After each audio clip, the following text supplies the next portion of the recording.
liminke ka kuma surunya ko dole ko ale koromuso a kɛra sana bɛ ba kelen fa kelen u bɛ fa ko ewa dɔ de ye muso dɔ ye o fana si misinya saba a tile ka koromuso min ye o si misinya saba ko sisan ale b'a kɛ k'o furu k'o bɛ cogo di fɔlɔ an k'a dɔn ciden ka sariya ko de yaharimu min aradati ma yaharimu min nasabi a ko ewa danbe bɛ fɛn o fɛn haramuya sinji min bɔ haramuya bon e ka kɔrɔmuso sisan danbe la o denmuso a dagara i ka furu wa o ma daga bon ni sinji min fana n'o sabatira sinji min saratiw sabatira a den ye min ye fana sinji min fana denya la tɛ daga ye yaharimu min aradati ma yaharimu min nasabi mais nin sinji min filɛ nin ye nin ma dafa parce que sinji min n'a bɛ haramu nati sinji min ka kɛ siɲɛ duuru a ka sɔrɔ i balimamuso in i kɔrɔmuso in sin min siɲɛ duuru kɛlɛ a filanan a ka sɔrɔ a ye a ka sin min fana a ka denmisɛnniya sin min ya furanse kɔnɔna de la a ma bɔ sin na a b'a min wagati min a y'a sɔrɔ a ma tigɛ ka bɔ sin na a b'a ka sin min san fila kɔnɔna de la n'a y'i kɔrɔmuso sin min k'a to a ka sin min san fila kɔnɔna na k'a sɔrɔ a tigɛlen kɔfɛ ka bɔ sin na de a y'a mɛn ni o tɛ k'a to a ka sin min wagati la de a y'i kɔrɔmuso sin min siɲɛ duuru n'o dafara i tɛ se ka furu mais n'a y'a sɔrɔ siɲɛ duuru ma dafa siɲɛ saba ciden ko la yaharimu masatu wala masatayn a ko min ye sin min ka sin min siɲɛ kelen ou bien siɲɛ fila k'o tɛ haramuya kɛ donc ewa ma yaharimuna kamsata radaati min kɔni bɛ haramuli kɛ o ye sin min duuru de n'a y'i kɔrɔmuso sin min siɲɛ duuru a ka sin min furanse kɔnɔna la n'o tun dafara i tɛ se ka furu mais n'o ma dafa sinji min saratiw ma dafa dagara i k'a furu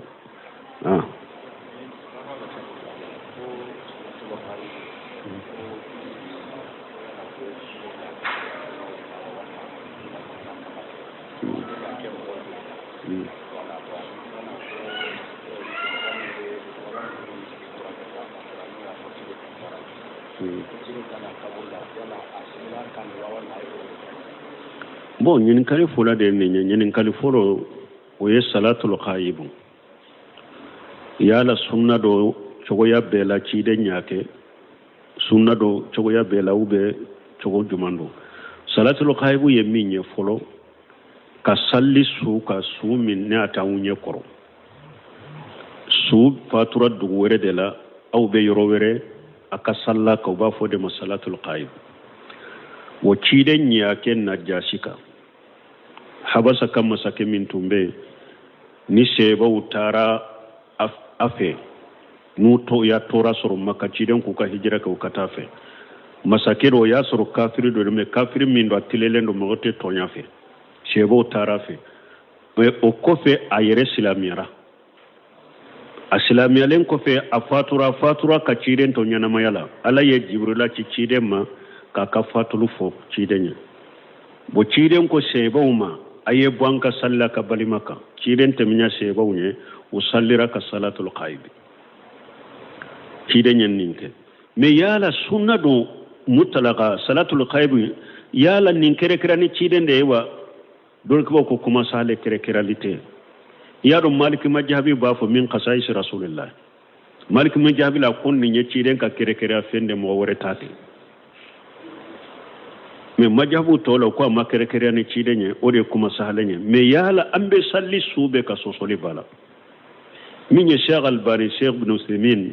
olu ko sunna tɛ sariya tɛ an ka salatul khaibi kɛ fo n'a y'a sɔrɔ su min a fatura yɔrɔ min mɔgɔ si de ma salla kan ni silama su fatura yɔrɔ min mɔgɔ si ma salla kan n'an y'o kibaruya mɛn silamaw dɔw bɛ salla ka salatul khaibi mais silamaw sallira mɔgɔ min kan ko an tɛ salatul khaibu k'a kan minnu ye nin kuma fɔ ko mun na ko parce que ciden yɛrɛ tile la ko mo caman fatura ciden yere ka ɲanamaya la sebaw la dɔw fatura jamana wɛrɛw la dɔw fatura dugu wɛrɛw la a ma sabati ko ciden tun bɛ ni mɔgɔ min banna dɔrɔn a b'a fɔ salatul ghaibu ka k'a kan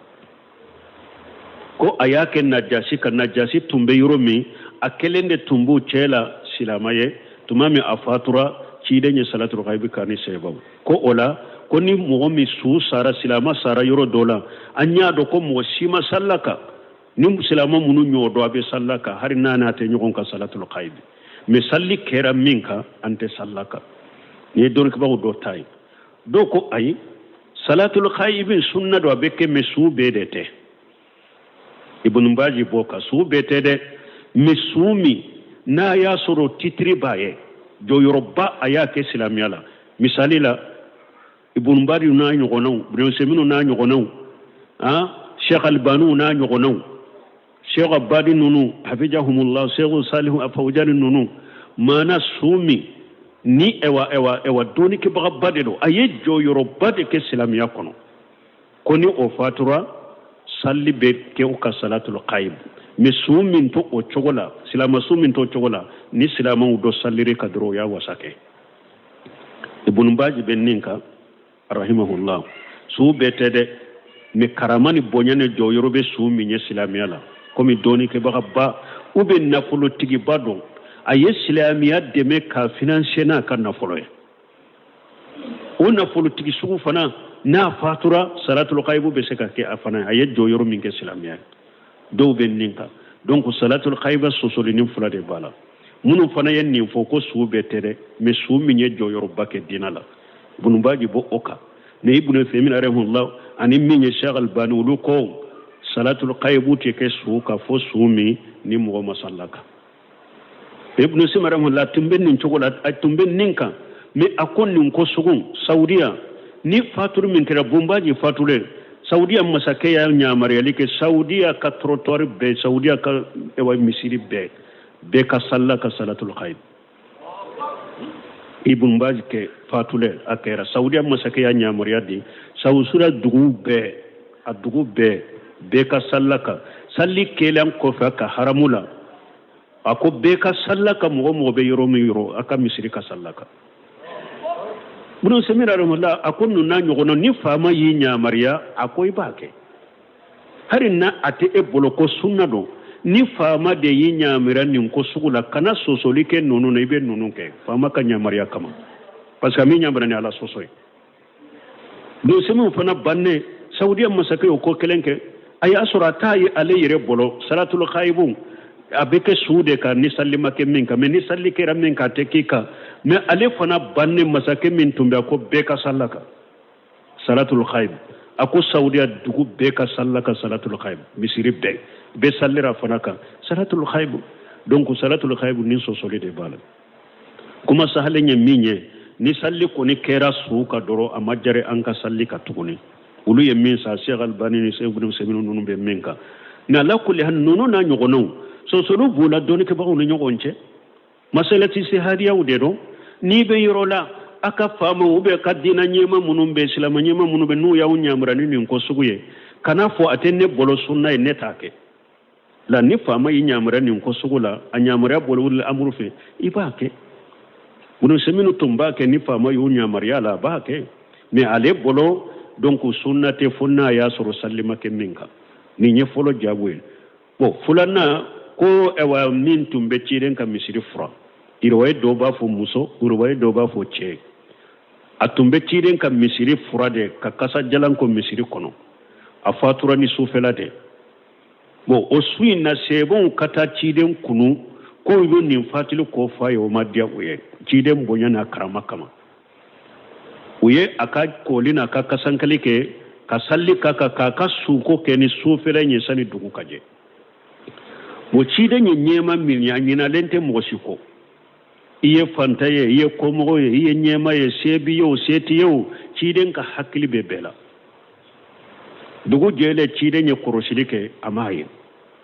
a ko min bɛ misiri in fura k'a ka kasajalanw dɔn ne m'a ye dɛ mun dɔn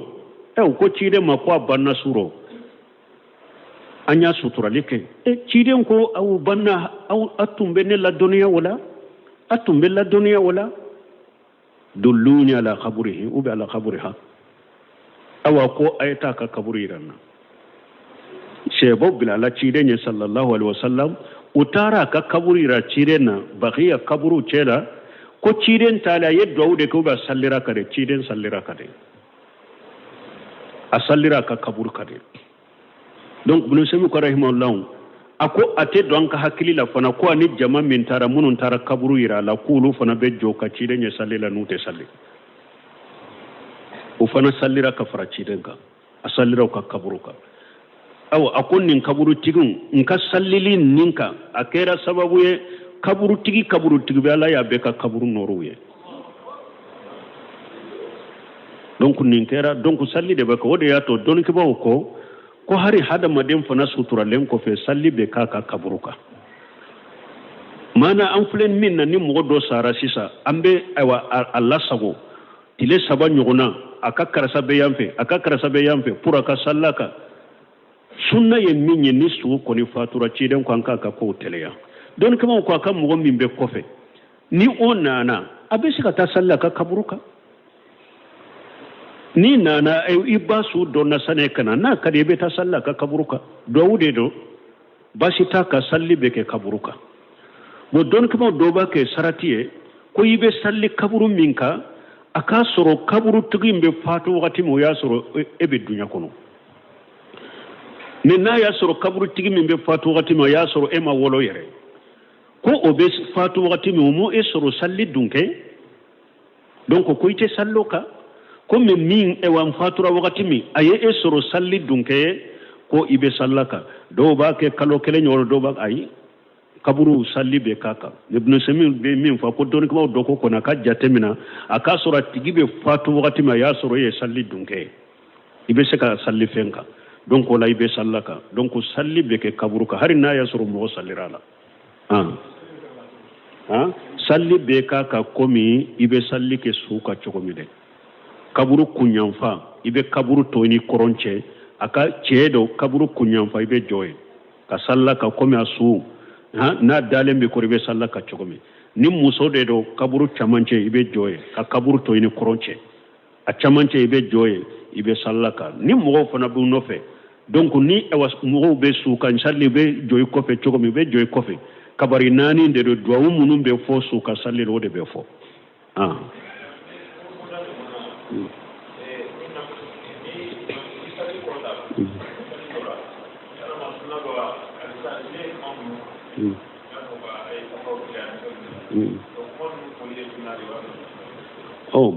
safatile ka kuma sunna udero denu ke ba ni yu ka hadisa fanata ashiqatu taswiyati sufuf ubulu fana fara nyonga mana kuma munum be foni safa betile istaw sawu sufufakum istaqimu aqimu sufufakum nunu nye sunna de ni yayi mugo matile nunu nye sunna de ka fo pour mugo katile ikufo menna ya soro mugo betile la adonna mugo bolo adonna e ka misiri la betile le no hari ni mafo me ni mugo matile ibafo me kuma do fe do bafo istawu sawu sufufakum fa inna allaha la yanzuru ila safl awaz haja hadith daif ko ya ka safaw tile alatel lajlike kata safa jengelema ni nya hadith allah fulende ni fo chogo masabati ci dem bolo hadisa minana la fulendo wala donc ni mugo matile ni mugo wala ashiqa udobe umasaha shiqa udobe usahara donc ibe ewa ufo o chogo de la sunna do ni mugo tile la afule ni mugo matile iba fo ukatile kuma mununana akuma chogo ni ana chogo kacha hadisa sahaluna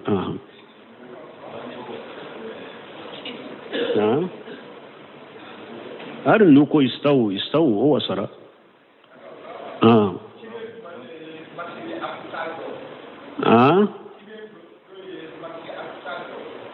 ko cide nyumaye masjid al-aqsa jo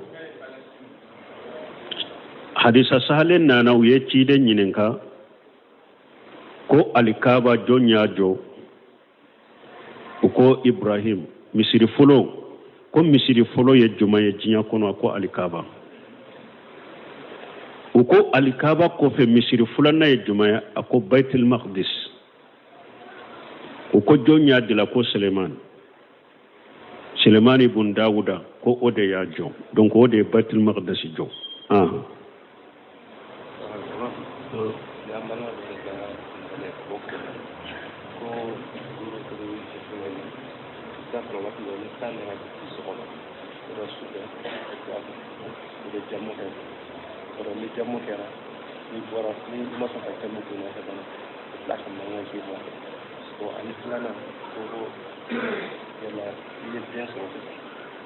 ko ni u bɛ jamu e ko ni san nana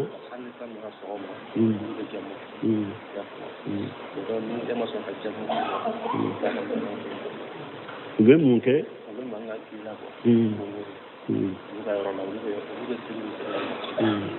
bon wala ko la ni ye ɲininkali min kɛ ninnu jaabira ka tɛmɛ o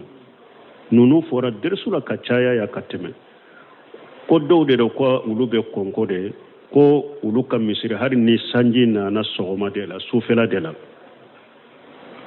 mais o dugusɛjɛ sufɛla u bɛ futuru ni safo fara ɲɔgɔn kan ka jamu kɛ ko ni e ma jamu kɛ u bɛ mankan wuli i nɔfɛ ko o bɛ cogo an y'o aw fɔ yan an ko lezina dayima ɲininkara ni Ibn Simini ɲininkara jamu bɛ kɛ mais jamu bɛ kɛ n'a darura bɛɛ ni darura bɛ jamu bɛ kɛ darura kama mais ni darura tɛ n'i ye jamu kɛ sali de tɛ saha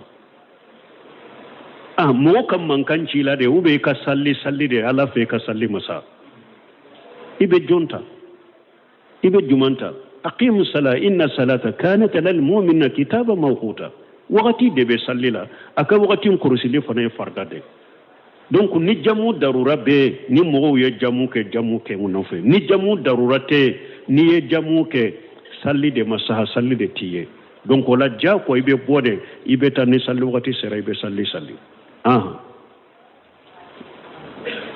question filanan sisan ni i ye den sɔrɔ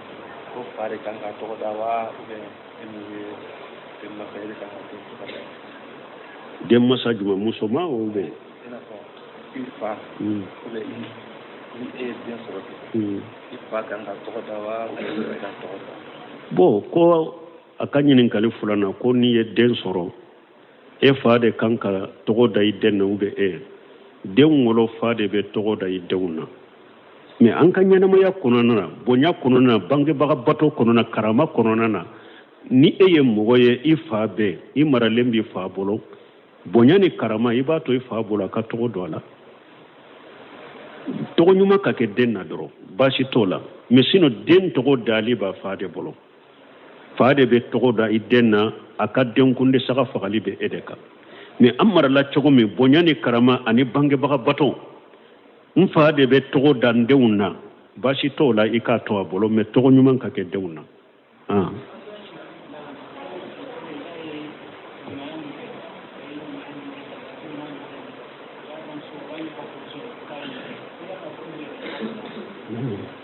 bon ko dɔ bɛ yen ko n'a ye sarakati minnu kɛ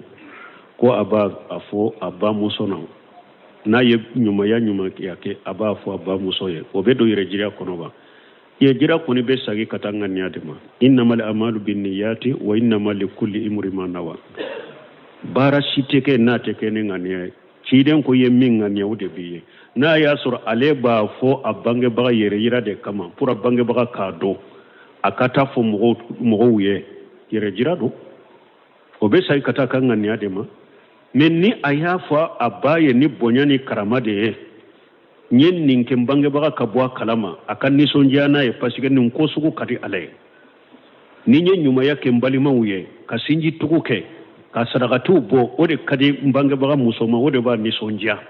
n'a y'a fɔ ni o de ale m'a fɔ ni yɛrɛjira ou bien a m'a fɔ ka taa fɔ mɔgɔ wɛrɛ baasi to ala o la o ye de i ye ɲumanya kɛ i ye nisɔndiya i bangebaga fana la i b'a dɔn nin ko sugu ka d'a ye n'i ye ninnu fɔ o de ka d'a o de b'a nisɔndiya n'a y'a dɔn ko a den bɛ ɲumanya kɛ a bɛ sarakatiw bɔ o ka d'a ye i y'a fɔ n'o ŋaniya de e ka ŋaniya y'i dusukun kalasi k'a kɛ ala ye mais i y'a fɔ ale fana pour ka nisɔndiya nin ko sugu ka d'a ye baasi tɛ ka nin na mais n'a fɔra ni yɛrɛjira de o de man ɲi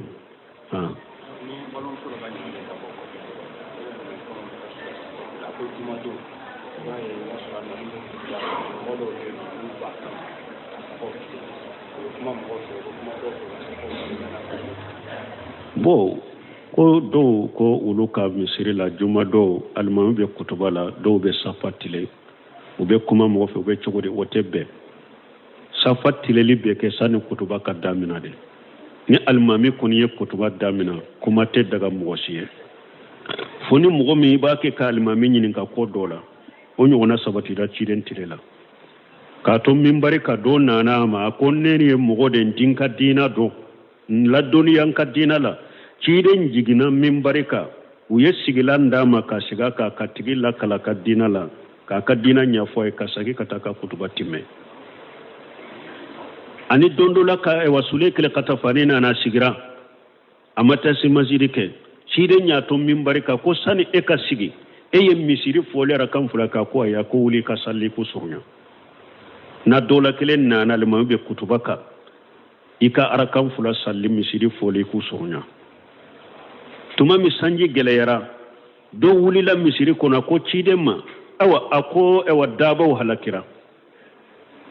halakira sira wuttigera kungo bolo ala dela nye sanji kana nin kuma na ciden fe ka to mimbari ka ciden ya abolo ja ka duwawu ke sanji ya damina depuis o juma fo kunyogo juma sanji bena amattige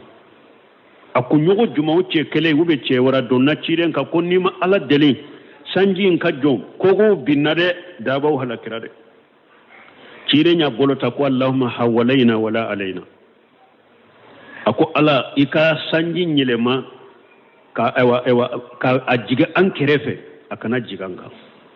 ewa ubobo jumala de madina kerefe la mbe sanji be jige ka woyo ka jige madina konona sanji kise kelente tolle kungo konona uni ewa fare ewa kulungo ni fo kono jiba ke ka boye doro ka du konona ji jora donc ni na kumana ka ciden to membarika donc baste nunu na nyugona la mais mo wore safatile uni few ciden ko hari masali hasafa gari la ako hari ni mo min magrab bere de la de ako iye kuma lankolonke ni mo min fana ko lankolonke la jumata law jumatiye o kore munye ciden kam misiri bele de tumbala ni mo do ba ke ka ko do ke eye bele takafila la pour ka dade ciden ko ye ko lankolonke o ye ka mo nyamre aka dade ako me ye ko lankolonke donc ko te daga almami be mimbare la ko be safatile ka be kuma mo fe o te daga nis almami koni nana dro aye safatile li jobbe ka kutuba de lamme awa abe do fona kam misiri la fi sebillahi tigu be mo shenkoro almami be kutuba la o te bede akana mo sugula o wakati be ka kutuba de lamme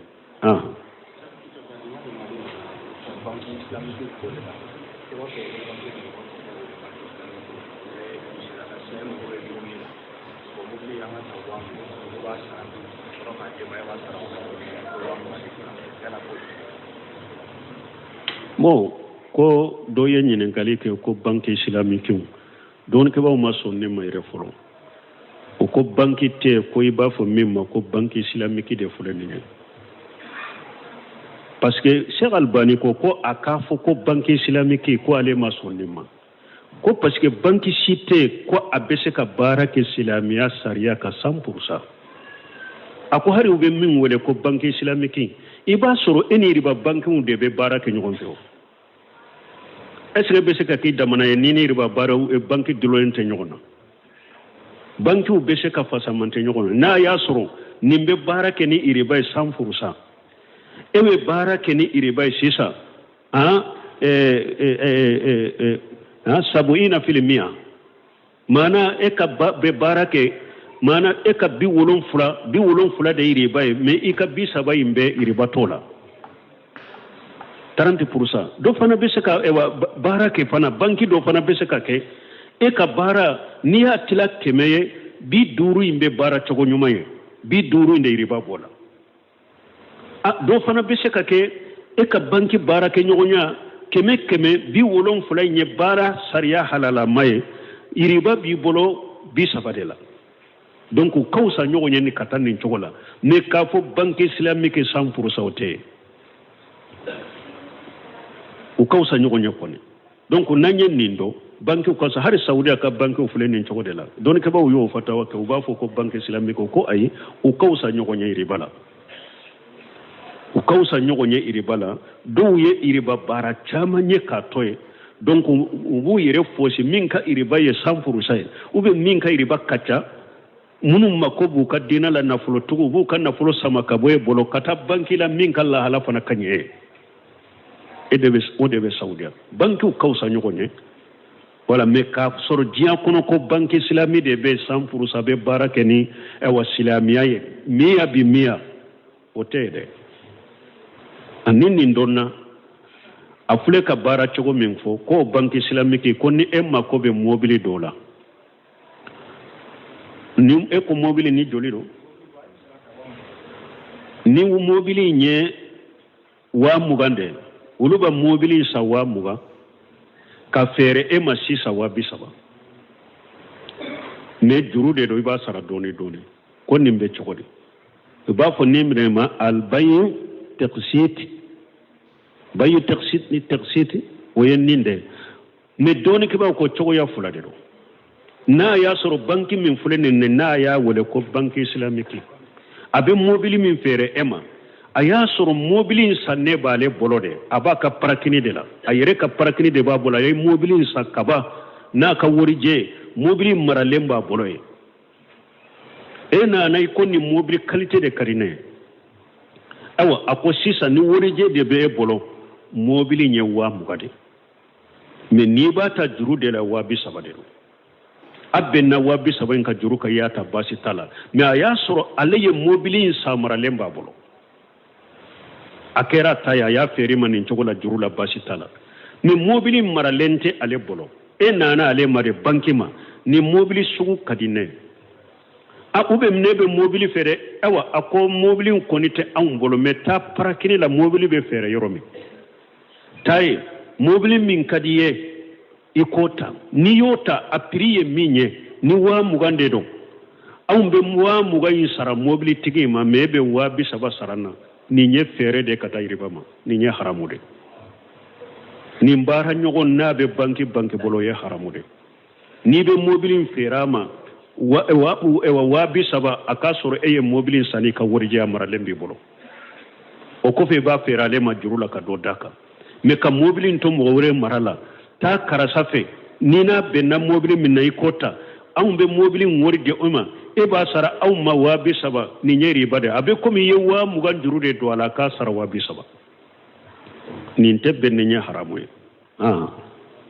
suba bismillah wakati de sera uba fu kan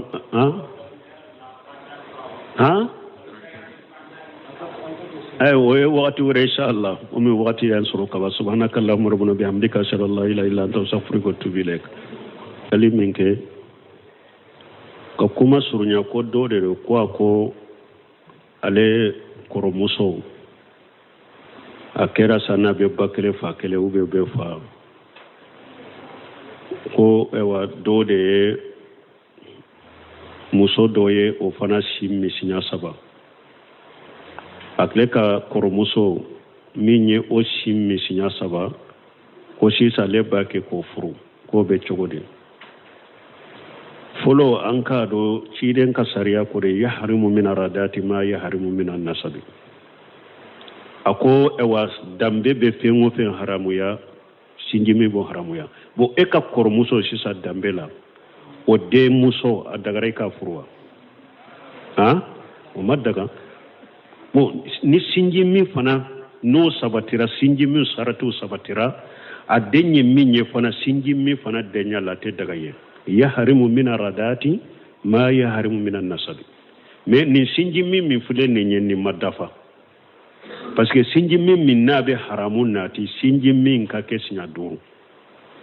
akasura yibalima musoyi ikor musoyi simmi sinya duru kele afulana akasoro aye akasimmi fana akademisenia simmiya français konona de la ama bosinna aba mi wakati ma ya sura matige ka bosinna aba ka simmi sanfula konona de la na yi kormuso simmi ka to aka simmi sanfula konona na ka soro atigelen kofe ka bosinna da ya meni ote k'a to a ka simmi wagati la de a y'i kɔrɔmuso simmi siɲa 5 n'o dafara i tɛ se ka furu mais n'a y'a sɔrɔ siɲa 5 ma dafa siɲa 3 ciden ko la yahrimu massatu wala massatayn a ko min ye simmi ka simmi siɲa 1 ou bien siɲa 2 k'o tɛ haramuyari kɛ donc ma yahrimuna khamsata radaati min kɔni bɛ haramuli kɛ o ye simmi 5 de n'a y'i kɔrɔmuso simmi siɲa 5 a ka simmi furancɛ kɔnɔna la n'o tun dafara i tɛ se ka furu mais n'o ma dafa sinjimi saratiw ma dafa dagara i k'a furu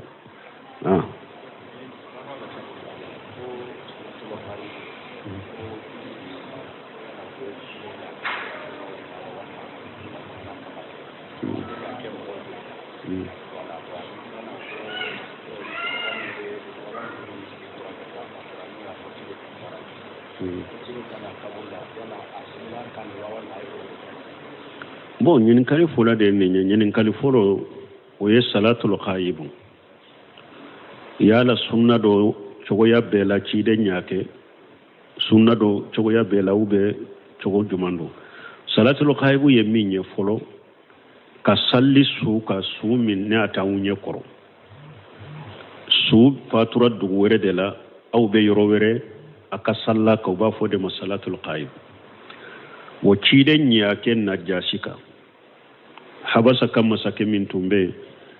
ni sebaw taara a fɛ n'u ya tora sɔrɔ maka ciden k'u ka hijira kɛ u ka taa fɛ masakɛ dɔ o y'a sɔrɔ kafiri dɔ de mais kafiri min don a telelen don mɔgɔ tɛ tɔɲa fɛ sebaw taara fɛ o kɔfɛ a yɛrɛ silamɛyara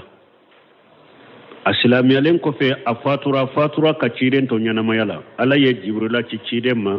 k'a ka fatulu fɔ ciden ye bon ciden ko sebaw ma a ye bɔ an ka salila ka balima kan ciden tɛmɛnya sebaw ye u sallira ka salatul khayib ciden ye nin kɛ mais yala sunna don mutalaka salatul khayib yala nin kɛrɛkɛra ni ciden de ye wa dole kibaw ko kuma sale kɛrɛkɛrali tɛ ya dɔn maliki majabi b'a fɔ min qasais rasulillah maliki majabi la ko nin ye ciden ka kɛrɛkɛra fɛn de mɔgɔ wɛrɛ ta tɛ mais majabu tɔla ko a ma kɛrɛkɛrɛya ni ciden ye o de ye kuma sahalen ye mais yala an bɛ salli su bɛ ka sɔsɔli b'a la min ye Cheikh Albani Cheikh Ibn Usaimin olu ko sunna tɛ sariya tɛ an ka salatul khayib kɛ fo n'a y'a sɔrɔ su min a fatura yɔrɔ min mɔgɔ si de ma salla kan ni silama su fatura yɔrɔ min mɔgɔ si ma salla kan n'an y'o kibariya mɛn silamaw dɔw bɛ salla ka salatul khayib mais silamaw sallira mɔgɔ min kan ko an tɛ salatul khayib k'a kan minnu ye nin kuma fɔ ko mun na ko parce que ciden yɛrɛ tile la ko mɔgɔ caman fatura ciden yɛrɛ ka ɲɛnamaya la sɛbaw la dɔw fatura jamana wɛrɛw la dɔw fatura dugu wɛrɛw la a ma sabati ko ciden tun bɛ ni mɔgɔ min banna dɔrɔn a b'a fɔ salatul khayib ka k'a kan ko a y'a kɛ najasi ka najasi tun bɛ yɔrɔ min a kelen de tun b'u cɛ la silama ye tuma min a fatura ciden ye salatul khayib ka ni sɛbaw ko o la ko ni mɔgɔ min su sara silama sara yɔrɔ dɔ la an y'a dɔn ko mɔgɔ si ma salla kan ni silama minnu ɲɔgɔn dɔn a bɛ salla kan hari n'a n'a tɛ ɲɔgɔn kan salatul khayib mais salli kɛra min kan an tɛ salla kan ni ye dɔnnibaw dɔ ta ye dɔw ko ayi salatul khayib sunna dɔ a bɛ kɛ mais su bɛɛ de tɛ ibn baji bɔ ka su bɛɛ tɛ dɛ mais su min n'a y'a sɔrɔ titiri b'a ye jɔyɔrɔba a y'a kɛ silamɛya la misali la ibn bari n'a ɲɔgɔnnaw ibn seminu n'a ɲɔgɔnnaw Cheikh Albani n'a ɲɔgɔnnaw Cheikh Abadi ninnu hafijahumullah Cheikh Salihu Afawjani ninnu maana su min ni ewa dɔɔni kɛbagaba de don a ye jɔyɔrɔba de kɛ silamɛya kɔnɔ ko ni o fatura salli bɛ kɛ u ka salatul khayib mais su min to o cogo la silama su min to o cogo la ni silamaw dɔ sallire ka dɔrɔn o y'a wasa kɛ ibn baji bɛ nin kan rahimahullah su bɛɛ tɛ dɛ mais karama ni bonya ni jɔyɔrɔ bɛ su min ye silamɛya la komi dɔɔni kɛbagaba ou bien nafolotigiba don a ye silamɛya dɛmɛ ka financer n'a ka nafolo ye o nafolotigi sugu fana n'a fatura salatul khayib bɛ se ka kɛ a fana a ye jɔyɔrɔ min kɛ silamɛya dɔw bɛ nin kan donc salatul khayib sɔsɔli ni fila de b'a la munu fana yen nin fo ko su betere me su minye joyor bake dinala bunu baji bo oka ne ibnu Uthaymeen rahimahullah ani minye shagal banu lu ko salatul qaybu te ke su ka fo sumi ni mo masallaka ibnu Uthaymeen rahimahullah tumben nin chogola tumben ninka me akon nin ko sugun saudiya ni fatur min kera bombaji fatule saudiya masake ya nyamari alike saudiya ka trottoir be saudiya ka ewa misiri be ka sallaka salatul qayb ibn baz ke fatule akera saudiya masake ya nyamari adi sawsura dugu be ka sallaka salli kelam ko fa ka haramula ako be ka sallaka mo be yoro mi yoro aka misiri ka sallaka bunu semira rahmatullah akonu na nyogono ni fama yi nyamariya akoy bake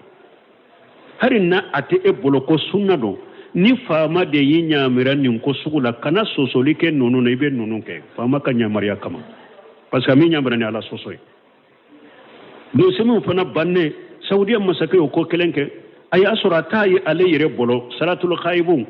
abeke suude ka ni sallima ke min ka me ni salli ke ramen ka tekika me ale fana banne masake min tumbe ko be ka sallaka salatul khayb ako saudiya dugu be ka sallaka salatul khayb misiri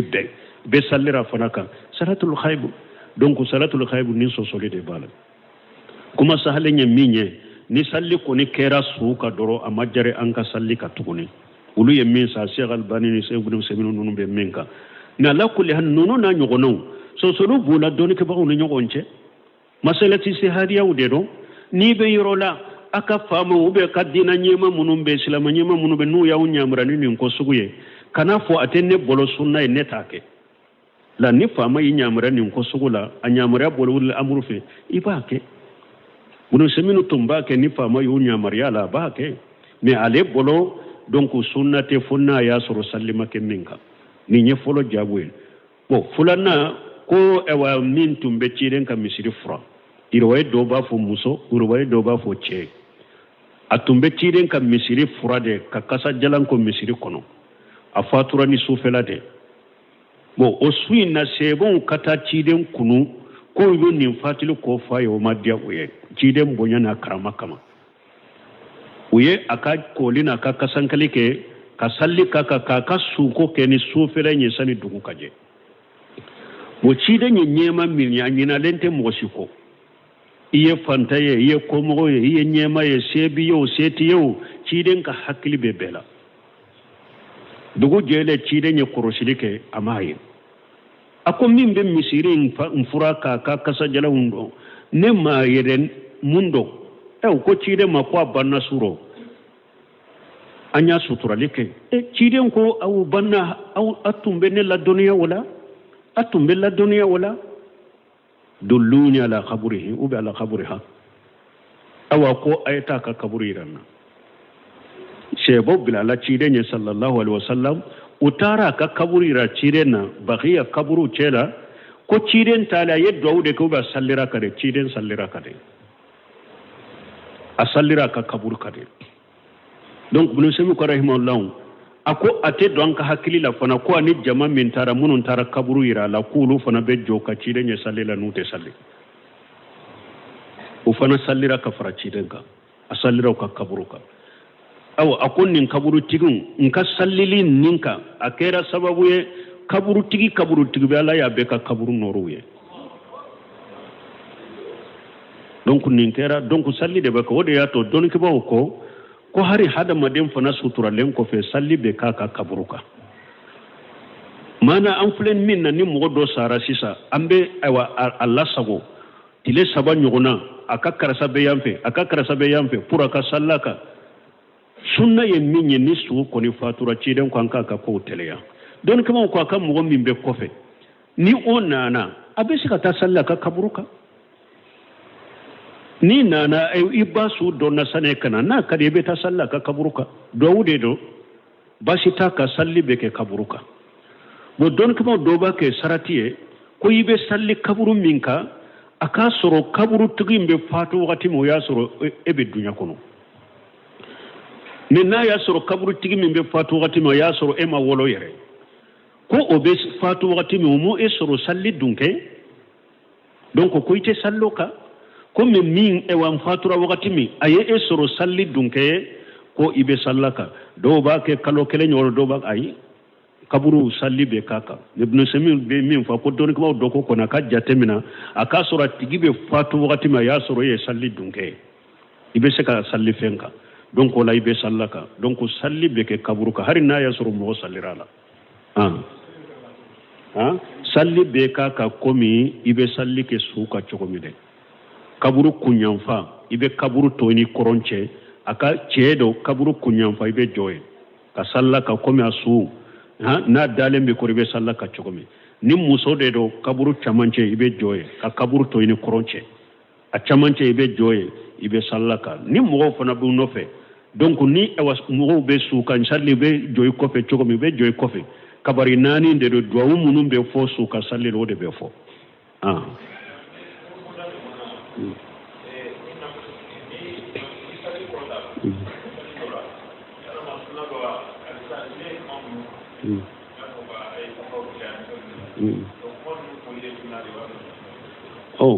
safatile ka kuma sunna udero denu ke ba ni ka hadisa fanata ashiqatu taswiyati sufuf ubulu fana fara nyonga mana kuma munum be foni safa betile istaw sawu sufufakum istaqimun aqimu sufufakum nonu nye sunna de ni ay mugo matile nonu nye sunna de ka fo pour mugo katile ikufo minna ya soro mugo betile la adonna mugo bolo adonna e ka misiri la betile le no hari ni mafo mais ni mugo matile ibafo mais kuma do fe do bafo istawu sawu sufufakum fa inna allaha la yanzuru ila safl awaz haja hadith daif ko ya ka safaw tile ala tilla jelike kata safa jengelema ni nya hadith allah fulende ni fo chogo masabati ci dem bolo hadisa minana la fulendo voilà donc ni mugo matile ni mugo voilà ashiqa udobe umasaha shiqa udobe usahara donc ibe ewa ufo o chogo de la sunna do ni mugo tile la afule ni mugo matile iba fo ukatile kuma mununana akuma chogo ni ana chogo kacha hadisa sahaluna